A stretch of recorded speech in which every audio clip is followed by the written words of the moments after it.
It started with an old clip buried deep in the archives, suddenly reappearing at the most inconvenient moment. A young and confident Barack Obama stood at the podium, delivering remarks that resonate even more strongly now than when first spoken. Just a few feet away in today's chamber sat Joe Biden, the very figure those words now seemed to challenge. As the footage played, the atmosphere tightened, glances shifted, and an uncomfortable question emerged. How could two longtime allies stand on opposite ends of the same statement? Stay with us, and if you haven't already, subscribe, because this is a moment of past speech confronted the present. The session began uneventfully. The Joint Policy Forum was set to cover budget priorities, foreign aid, and routine partisan debates. Senators sorted through documents, aides exchanged quiet remarks, and cameras scanned the room. President Biden sat at the head table, surrounded by advisers, the responsibilities of the presidency evident in his demeanor. Then, during a procedural pause, a senator calmly asked the clerk to play a video for context. His tone was steady. "It's relevant to the debate," he added. No one expected what came next. Many leaned back, assuming it was just another child or figure. The screens flickered to life. Grainy footage appeared, clearly dated. More than a decade old, yet the audio was sharp. Obama's distinct voice filled the chamber. "We cannot keep rewarding the same Washington insiders who helped create the problems we face. Accountability isn't optional. Leadership isn't handed out. It's earned." The message echoed across the hall.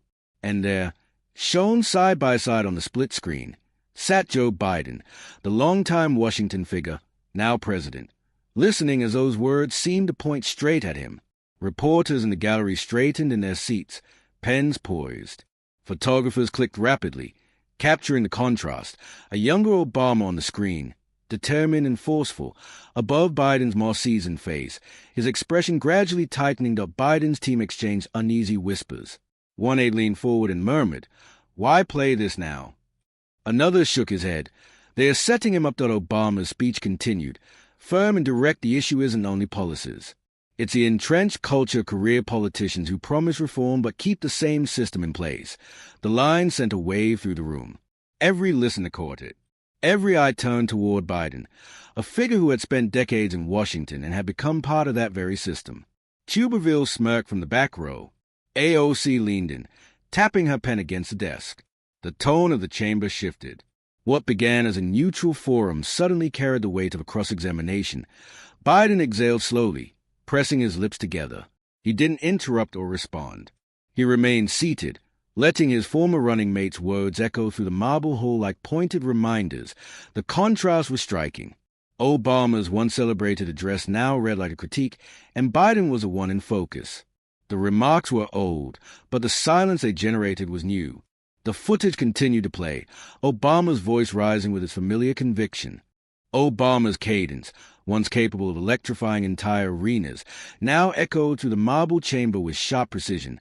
Real change means standing up not only to the other party, but to your own when it fails a people. It means saying no to those who have stayed too long, who believe experience excuses responsibility. A faint wave of surprise moved through the chamber. A senator in the second row lifted his brows in disbelief. Reporters looked up from their notepads, their eyes shifting between the screen, and Biden seated just below it, older, visibly marked by time. For decades within the very establishment Obama was criticizing. His expression tightened. He shifted in his seat and cleared his throat, a subtle reminder of his presence and authority, but the visuals were unforgiving. Obama's younger self denouncing insiders, while Biden represented the textbook example. Tuberville let out a short laugh that carried across the microphones. AOC shot him a sharp look, but the contrast had already landed. It was playing out in real time. Broadcast to millions, Biden leaned toward an aide and whispered something the microphones didn't catch. The aide nodded quickly, jotting down notes as if preparing a response. But the moment wasn't his to control. Obama's voice filled the room again. "We cannot look the American people in the eye and tell them that the same men who presided over failure will now deliver victory. That is not hope. That is hypocrisy." The word hypocrisy hit like a gavel. A low murmur spread through the press gallery. "Did he just say that?" one reporter mouthed. "This is brutal," another muttered. Biden's jaw tightened. He adjusted his tie, a small but telling gesture. For a man known for his easy smile, there was none now. just the weight of words spoken by his former partner, now sounding like a prosecutor. Some Democrats on the dais lowered their gaze to their papers. Others stared openly, caught between sympathy and discomfort. Everyone understood the reality. The speech hadn't targeted Biden at the time, but in this chamber, at this moment, it cut directly at him. The chairman tapped his gavel lightly to steady the room. It didn't help. The tension pulsed through every seat, microphone, and blinking camera. Then came the line that froze even Biden's defenders. If we want something different, we cannot keep choosing the same. That a staffer in the back exhaled audibly. A journalist whispered, "That's going viral." All eyes turned back to Biden. He lifted his chin, trying to maintain composure, but his silence spoke louder than words. The murmurs, chuckles, and side comments were no longer about the video. They were about him. An old promise replayed, a new contradiction exposed. The footage shifted to another clip. A timestamp flashed in the corner. 2007. Obama stood at a rally podium. Sleeves rolled up, his voice firm. "We cannot entrust the future of this nation to those who've spent decades in Washington, voting for wars we should never have fought, siding with banks over workers, telling Americans one thing while doing another behind closed doors." The impact was immediate. Reporters' pens moved rapidly. Cameras turned toward Biden, whose jaw was set, his eyes narrowing under the scrutiny. The lens framed the scene clearly. The man who had spent 40 years in Washington, voted for wars, and worked with banks, now sat beneath Obama's own words. That a senator leaned toward her aide and whispered just loud enough for nearby mics. "That's Biden's record in one sentence." The aide nodded, typing quickly on his phone. A few rows away, Crockett crossed her arms and stared at Biden. Tuberville whispered to a colleague, his describing his own VP. The remark picked up by microphones and quickly spreading among reporters. Biden leaned forward, gripping the desk. That speech was about a different time, a different context, he said in a low but firm voice, barely audible over the murmurs. But the clock, almost on cue, began projecting Biden's Senate voting record onto the second screen. The contrast was unmistakable. The same wars Obama criticized, with Biden's votes highlighted in bold. The same banking deregulation bills bearing his name. Gasps rippled through the room. Not because the information was new, but because the juxtaposition was unavoidable to Obama's fiery words from the past. Biden's documented record from the same era. "They don't even need to argue," one reporter whispered. "The paper's doing it for them." Another added, "This looks terrible." Biden straightened and raised his voice. "I've served this country for decades. Service means adapting, making hard choices, being present when decisions matter. But Obama's recorded voice cut through before he could finish. Real leadership isn't just about being in the room.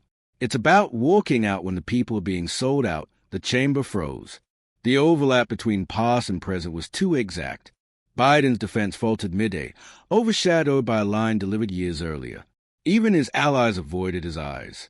One Democratic senator buried his face in his hands. A Republican leaned back with a satisfied grin. The contrast had done its work. No counter-argument could undo it.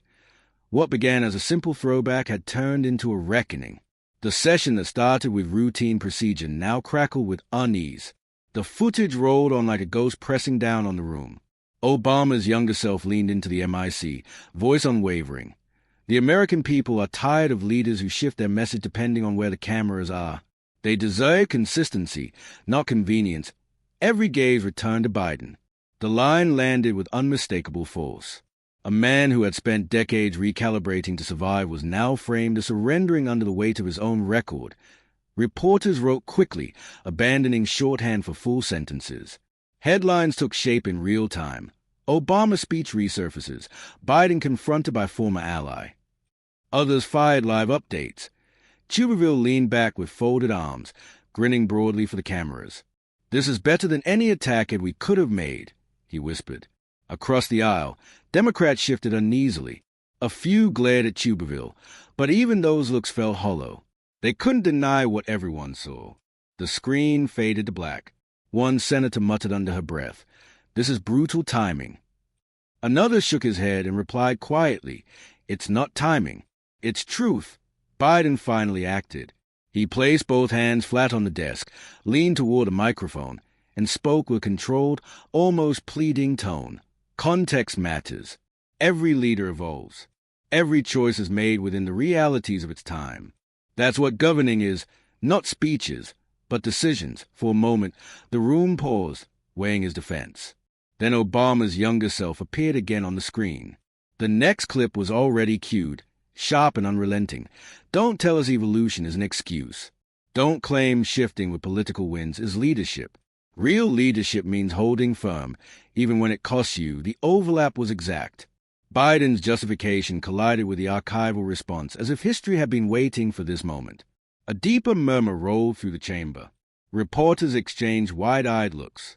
Photographers angled in to capture Biden's tightened expression, his face pale, jaw tensing with every word from the old footage of eye in the gallery. Staffers whispered frantically as their phones buzzed with push alerts. Headlines appeared in real time. Obama speech trending. Old words sparked new clash. By the time the video reached TikTok, the caption practically wrote itself. Obama roasts Biden before he was president. The chairman tapped his gavel weakly, but no one paid attention. The sound couldn't erase the echoing words.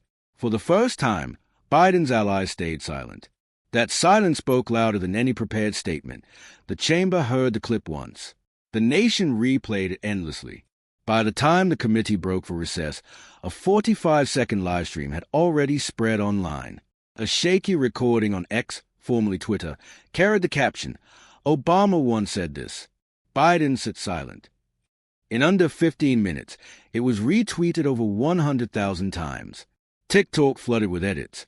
Split screen showing young Obama declaring, "We cannot entrust a future to the same insiders," alongside Biden sitting silently, chin down, lips tight. Creators added captions, soundtracks, and bold text, past versus present. Within hours, the hashtag #Obama versus Biden was trending globally. Instagram Reels turned the moment into a meme. Obama's face labeled hope, Biden's expression labeled hypocrisy. College students reposted the clips with captions like, "This is brutal. History eats its own."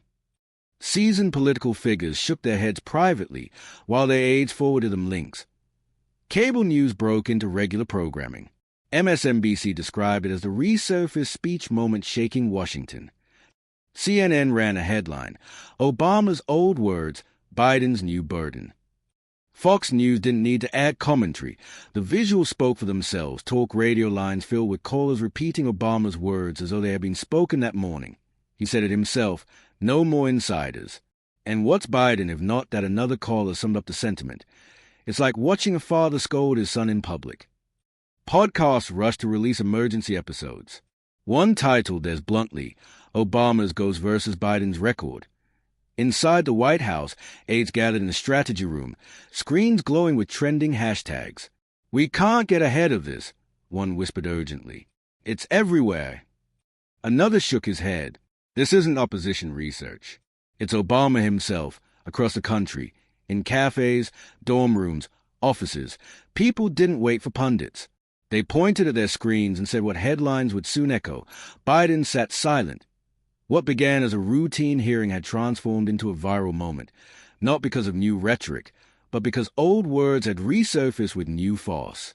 The speech had ended, but the expressions carried a message forward. When the committee reconvened, the atmosphere was entirely different. The chamber that had opened with scripted exchanges now felt like a courtroom. The verdict was written on faces across the room. Biden returned to his seat with deliberate composure, but the weight of the viral clips was visible. His trademark grin was gone. He pressed his lips together and nodded stiffly to aide, pretending confidence they didn't feel around him. Allies showed the strain. One Democratic senator hunched over his folder, doodling in the margins to avoid eye contact. Another kept glancing at the press gallery, aware that any reaction could become the next viral image. A congresswoman leaned toward her aide and whispered, "This looks bad, really bad." Reporters, already typing, captured every movement. Meanwhile, reporters wrote less and watched more closely. Pens jotted fragments as tension settled heavily in the room. Biden kept his gaze down, avoiding any direct looks. The camera focused on his hands. Fingers tightly interlaced, knuckles pale. As Obama's word continued to linger like a presence no one could ignore from the back, Tuberville's grin returned. He leaned toward a colleague and muttered, "He's done." The microphone didn't fully catch it, but lip readers online would circulate it within the hour.in, the public gallery. A mix of citizens, veterans, students, and activists filled the seats. Their faces revealed what commentary couldn't. Some slowly shook their heads, disappointment etched clearly. Others stayed still, arms crossed, waiting for a response that never arrived. Biden made one more attempt. Leaning toward the MIC, he said, "I respect President Obama and his words, but leadership isn't about holding on to speeches from the past. It's about meeting the challenges of today." His voice carried, but the chamber remained quiet. The statement sounded less like strength and more like endurance, and everyone felt it. Even close supporters struggled to react. One longtime ally let out an audible sigh, whispering, "It's hard to fight your own shadow." Another dropped her pen, covering her mouth as her eyes fell to the floor. The chairman glanced at his gavel but didn't use it. He didn't have to. Order wasn't his to restore. The silence had already taken control. The contradiction was no longer theoretical. It was visible on every face that avoided Biden's eyes. The speech had finished, but its echo was louder than anything happening now. The chamber had cycled through every stage. Light chatter, murmurs, scattered reactions. But in the end, only silence remained, the kind that doesn't invite noise, but demands reflection, almost hesitantly. The clock allowed the final clip to play. On the screen, Obama's younger self appeared, sleeves rolled up, voice clear and steady. His closing words fill the room. "If we truly want change, we must stop rewarding the same old politics. Because when you choose the same, you guarantee the same." The line hung in the air, not shouted, but calm, firm, and inescapable. Every head in the gallery turned toward Biden. He stayed still, hands folded, jaw set. He didn't interrupt. He didn't reframe. He didn't even smile. Reporters scribbled quickly, knowing they were witnessing a moment that would replay endlessly. One journalist wrote in the margin, "Obama ended it for him." Biden leaned toward the MIC as if to respond. The light blinked red, waiting, but no words came. He closed his mouth, leaned back, and lowered his eyes. That image, not a policy, not a statistic, would be the one remembered. Joe Biden quieted by the echo of Barack Obama's past words. The chairman adjourned the session. The sound carried, but what stayed was not the gavel. It was a final line on the screen, displayed across every feed. "When you choose the same, you guarantee the same." The cameras zoomed out. The broadcast ended. But the silence lingered. Was Obama's old speech the most damaging critique Biden has faced? Or was it simply history being reshaped by timing? Share your thoughts in the comments. And don't forget to subscribe, because the next confrontation may be even bigger.